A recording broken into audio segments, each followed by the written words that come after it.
다음 아이템은 누가 취재를 했을까요? 네, 다음 아이템도 제가 한번 준비를 해봤습니다. 오늘 열심히 했습니다. 예, 쉴 새가 없네요. 네. 마지막 아이템, 무공천 받은 윤석열 강강강 전략입니다. 예, 국민의힘도 오늘 대선과 함께 치러지는 보궐선거 공천에 대해서 발표를 하나 했는데요. 이 곽상도 전 의원의 지역구인 대구 중남구에 대해서 공천을 포기하겠다고 밝혔습니다. 듣고 오실게요. 대구의 중남구 지역은 곽상도 의원의 50억 뇌물 수수로 국회의원직이 사퇴된 지역입니다. 이건 법적 귀책 사유가 명백한 곳입니다. 서초는 윤희숙 의원의 부동산 투기 의혹으로 사퇴한 지역입니다. 이 두 지역에 대해서 국민의힘은 정치 개혁을 한다고 하는데 어떤 입장인지 밝혀주시기 바라겠습니다. 대구 중남구 지역은 공천을 하지 않기로 결정을 했습니다. 이번 대구 중남구 보궐선거는 직전 지역구 국회의원이 대장동 게이트와 관련된 범죄 혐의를 받아서 현재 수사 중이기 때문에 발생했습니다. 범죄와 상관없는 개인의 결단에 의한 이낙연 전 의원의 결단에 의한 이 보궐선거 요인과 이 범죄에 의해서 법원의 결정에 의해서건 판결에 의해서건 혹은 그 압박에 의해서건 이 같은 카테고리에 묶는 이 더불어민주당의 태도에 대해서는 저는 동의하지 않습니다. 그래서 그 같은 취지에서 우리 서초는 그 범죄적인 행동과 행위와 전혀 관계가 없기 때문에 우리는 공천을 하기로 했습니다. 네, 대구 중남구는 대장동 게이트와 관련돼서 사퇴한 의원의 지역구이기 때문에 이 점을 얘기하는 모습이었는데요. 다만 부동산 투기 의혹으로 사퇴한 윤희숙 전 의원의 지역구였던 서초갑은 네. 공천을 진행하겠다. 왜냐하면 윤 의원은 부동산 투기와 관계없는 것으로 경찰 수사 결과 판명이 났기 때문에 공천을 그대로 진행하겠다라고 밝혔습니다. 사실 이 두 지역구는 앞서 보셨지만 송영길 당대표가 이 종로 등 무공천 얘기를 꺼내면서 국민의힘도 좀 대구나 서초 두 지역에 대한 공천 입장을 밝혀라라고 압박을 넣고 있던 지역입니다. 네. 그런데 여기에 대해서 국민의힘이 반쯤은 받아들인 듯한 답을 내놨다고 볼 수 있겠습니다. 네. 이 국민의힘이 민주당을 의식했는지 안 했는지는 알 수 없습니다만 결과론적으로 봤을 때 이 민주당의 요구 중에 한 절반 정도는 받아들인 지금 셈이 됐습니다.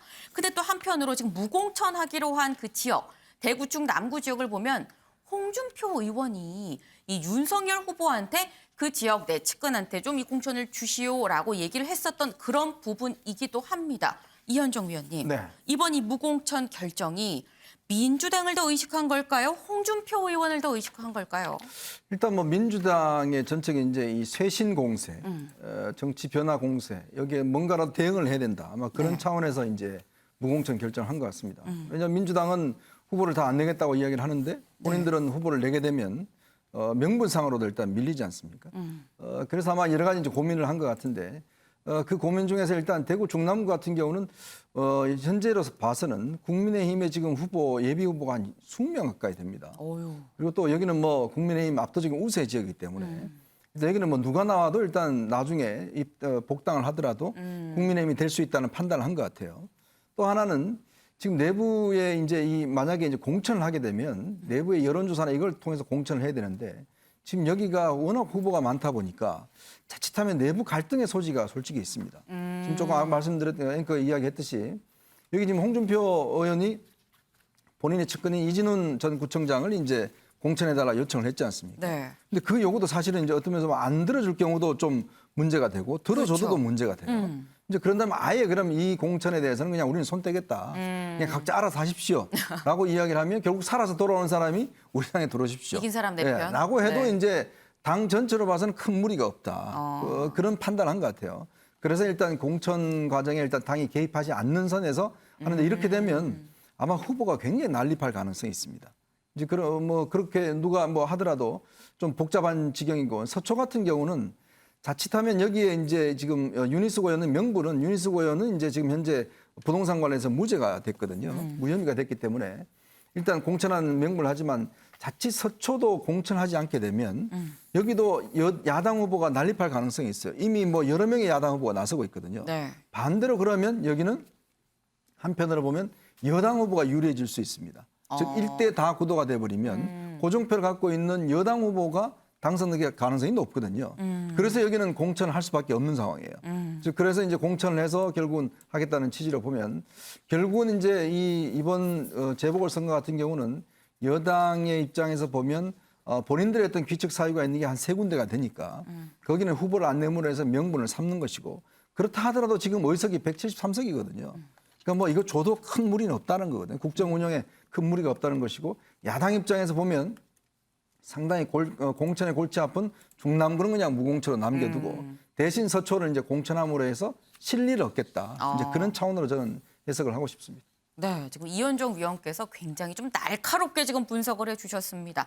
이 국민의힘이 사실 안전한 곳에 이 무공천을 한 거다. 위험한 이 서초는 그대로 갖고 가지 않았느냐라고 말씀을 해주시면서 이게 내부 갈등을 좀 잠재우는 역할도 있다라고 나름 이 국민의힘 입장에서 솔로몬의 지혜를 발휘했다라는 취지로 지금 말씀을 해주셨는데 어쨌거나 뭐 무공천 자체는 뭐 이 크게 뭐 높이 평가할 수 있는 부분이라고 생각이 되는데 이 국민의힘에서는 이 무공천 어떻게 보면 강수를 던졌다라고 볼 수 있을 것 같습니다. 근데 이 재보선 공천 말고 지금 여야 간 가장 좀 치열하게 공방이 벌어지는 건 사실 TV 토론이거든요. 이 국민의힘 사자 토론 말고 양자 토론하자고 역제안을 하더니 이수아 기자, 네. 오늘은 민주당을 또 거세게 몰아붙이고 있습니다. 네, 국민의힘은 사자 TV 토론에 앞서서 이재명 후보와의 별도 양자 토론을 먼저 무조건 해야 된다라고 주장하고 있는 상황인데요. 이 국민의힘에서 협상을 맡고 있는 성일종 의원 얘기 듣고 오실게요.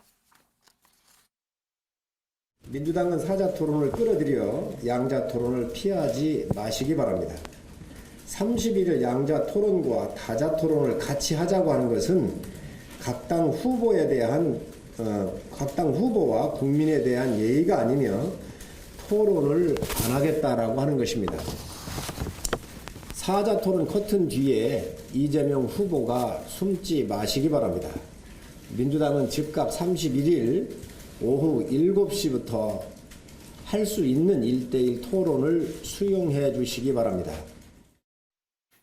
네, 이 사자 토론의 커튼 뒤에 이재명 후보는 숨지 말라. 1일 오후 7시 1대1 토론 수용하라. 31일 오후 이렇게 아예 날짜를 박아서 네. 민주당의 답변을 기다리는 모습입니다. 이 오전에는 국민의힘 측에서 양자 토론 협상부터 갖자면서 이 민주당의 협상 대표인 박주민 의원실을 직접 찾아가기도 했습니다. 이 모습도 저희가 영상으로 준비했습니다. 왜 오늘이 문을 안 하나? 아니 문이 여기는 설명절이 긴가 보다. 안에 사람 있어요. 사람이 있어요? 있는데 왜 안 해요? 그럼 한번 좀 불러봐야지, 이거 맞어. 아니 내가 원다라고 아까 언론에 릴리스를 해줬잖아요. 그러니까 알겠지 다. 그리고 아침에 그러고서 전화를 해도 안 받아서 지금 와본 거야? 좀 안에 사람이 있는 것 같은데도 장관원유다. 이거는 대화 거부라고 저희가 아니 봤어요. 그래. 아니 안 계세요, 어머님이. 근데 왜 언제? 장관원? 전화도 안 받으셔? 근데 왜 장관원 필요까지 없잖아요. 기자분들이 아까 들어오셔가지고 저 일하려고 지금 계속 회의 중이셔가지고 지금 여기 안 계시고 지금 당사에 계시는데 어쨌든 지금 그 회의가 중요한 게 아니라 양자토론 회의가 지금 중요한 것 같은데. 그거 이미 하고 있었던 거니까. 뭘 지금 뭐 준비를 하시는지를 모르겠네요. 그러니까 전달드리겠습니다. 네, 이렇게 국민의힘 협상당이 찾아갔던 이유가요. 오전 11시에 좀 네. 양자 토론에 대해서 협상을 하고 싶다라고 국민의힘 층이 통보를 한 상황이었어요. 그런데 네. 민주당 협상단에서 어떤 반응이 없으니까 이렇게 네. 직접 의원실 앞으로 찾아간 겁니다. 여기서 이 만남 뒤에 만남을 갖지 못하고 성일종 의원이 기자들과 만난 자리도 있었는데요. 이 자리에서 이 법원의 판단은 결국 토론 주체가 방송사만 아니면 되는 것이다라고 얘기를 하면서 양당 주관으로 하면 양자 토론도 가능하고 이 원하는 방송사는 중계를 해도 될 것이다라고 이렇게 문제가 없다고 주장하기도 했습니다. 네, 이현정 위원님. 네. 이 지금 모습을 보면은 이 박주민 의원실은 좀 이 다소 황당했을 것 같아요. 약간 아니 뭔가 이거 무작정 왜 이렇게 오지?라는 느낌도 들었을 것 같기도 하고. 사실 이제 이게 다 정당 간의 속셈이 솔직히 있습니다. 국민의힘 같은 경우는 사자 토론을 아마 하고 싶지 않을 거예요. 왜 그러냐 하면 이 사자 토론을 하게 되면 사실은 이재명 후보와의 토론 문제보다는 안철수 후보를 굉장히 의식을 많이 하는 것 같습니다.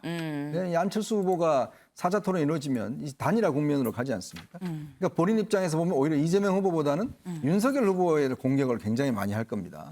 자, 그렇게 되면 단일화 국면에서 본인이 이니시티브를 지려고 할 테니까 그게 이제 굉장히 부담스러운 거죠. 네. 그래서 어떻게 하든지 간에 사자회담을 선거운동 이후로 좀 넘기고 싶은 속셈이 있을 거예요. 그래서 양자 토론을 계속 고집을 하는 것이고 그 양자 토론을 하게 되면 이제 이재명 후보 입장에서 보면 지금 상황에서 양자 토론을 하게 되면 자칫 어떤 본인의 이 어떤 리스크가 좀 더 위험이 부담이 노출될 가능성이 있는 거거든요. 사자 토론을 해야지만이 예를 들어서 윤석열, 안철수 이렇게 어떤 이 싸움으로 몰아가면 본인한테 유리한 국면이 있기 때문에 도움을 받을 수 있으니까 안철수 그렇죠. 이게 이제 예전하고 조금 구도가 달라졌어요. 그러니까 단일화 국면에서 지금 열리는 어떤 면에서 보면 이제 첫 토론이고 마지막 토론이기 때문에 이 토론에 임하는 아마 국민의힘은 방송 중계를 여러 가지 핑계를 대고는 있지만 사실은 이제 본인들 적극적으로 하고 싶다라는 그런 이유를 들지만 속셈은 결국은 선거 공식 선거 이후에 토론을 하고 싶은 속셈이 아닌가 저는 네. 그렇게 보고 있습니다. 네. 사실 이현종 의원님의 얘기를 들었습니다만 사실 우리가 이런 상황에서 궁금한 건 그럼 민주당은 뭐라고 할까입니다. 이수아 기자. 민주당은 뭐라 그래요? 네, 민주당은 양자 토론을 고집하고 있는 국민의힘 그리고 윤석열 네. 후보에 대해서 좀 비판의 목소리를 냈습니다. 듣고 오실게요. 27일 날도 좋고 31일 날도 좋다. 그랬더니 국민의힘이 31일 날 하자. 그래, 31일 날 하자. 양자도 좋고 우린 사자도 좋다. 예. 양자로 하자. 그럼 양자로 하자. 예. 근데 법원이 니네 양자로 하면 안 된다. 예. 사자로 해야 된다. 그랬더니 아니다. 우리는 31일 날 양자만 해야 된다라고 국민의힘의 입장은 그런 것이고요. 그 부분에 대해서 저는 아주 정치적으로 해석하면 저는 오만한 생각이다. 센 후보 둘이 하면 토론은 되는 건 성사가 되고 방송은 알아서 취재하겠지. 예. 그러니까 소위 심판 없이 게임을 하자는 거거든요. 네, 방송사 주관이 아니라 이 양당이 주관해서 토론회를 따로 하자 이런 말은 아주 오만한 생각이다라고 얘기를 하면서요. 센 후보 둘이 토론을 하면은 이 방송은 알아서 취재하겠지. 토론도 성사가 되고 이런 생각은 소위 심판 없이 게임을 하자는 얘기다라면서 비판했습니다. 네, 지금 이 민주당의 얘기까지 들어봤습니다. 근데 아까 이현종 위원께서 말씀을 하셨어요. 뭐 양당이 다 지금 이 속셈이 있다라고 말씀을 하셨는데 이 국민의힘 이 윤석열 후보는 이 공개적으로 이 대체 왜 자꾸 양자를 고집을 하는 건지 직접 윤 후보의 목소리 들어보고 오시죠. 해보면은 서로 상대방에 대한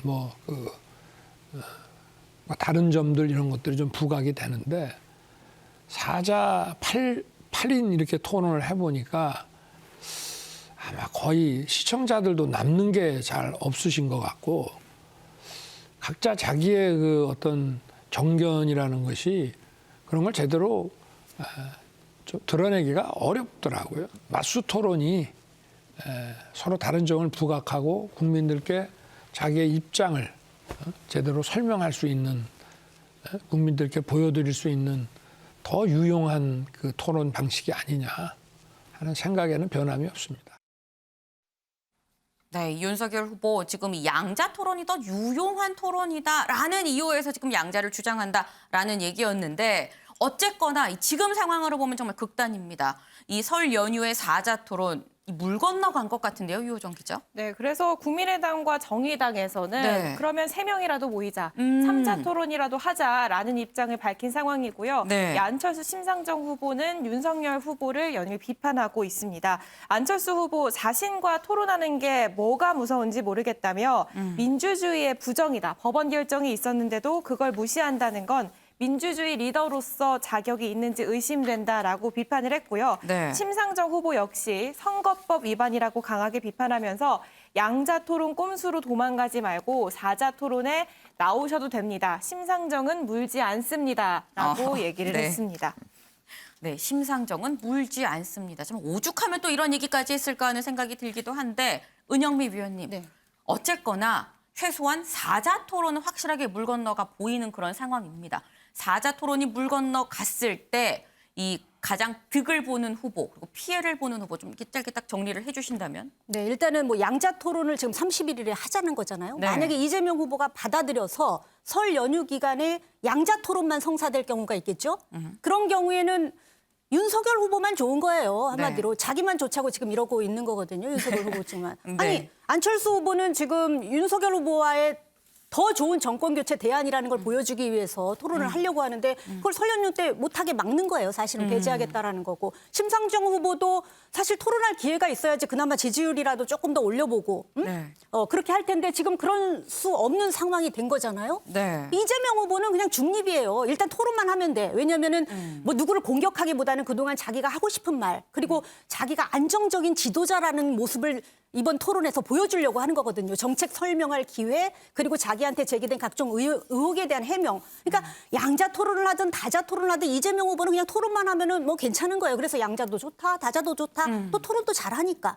윤석열 후보만 좋은 상황이 된 거죠. 저는 그래서 윤석열 후보 뭐 모습도 굉장히 통 큰 모습인데 저는 통 크게 좀 했으면 좋겠어요. 물론 실현 가능성 때문에 그렇다고 하고 안철수 후보가 아닌 양강 구도를 만들려는 그런 의도에서 설 연휴 밥상머리에 두 사람만 올라오겠다라는 그런 전략인 것 같은데 네. 좀 아쉽습니다. 제1야당 후보로서 저는 네. 통 큰 모습 보여줘야지 이게 오히려 국민들 유권자들이 보기엔 윤석열 후보가 좀 자신이 없는 게 아닌가 이런 생각이 좀 들거든요. 그래서 네. 저는 좀 지금이라도 좀 생각을 바꿨으면 하는 바람이에요. 아직 늦지 않았습니다. 네. 네, 사실 이 사자 토론이 물 건너가면 득보는 후보, 피해보는 후보가 누구냐를 여쭤봤는데 지금 윤석열 후보가 굉장히 좀 세게 혼나는 그런 상황이 됐습니다. 이 오늘의 탑 기사를 좀 정해볼까요? 이 오늘의 탑 기사 텃밭인 이 대구 무공천을 발표하고 또 사자 토론 대신 양자 토론을 이 거세게 압박하고 있는 국민의힘 소식을 오늘의 탑으로 결정하겠습니다.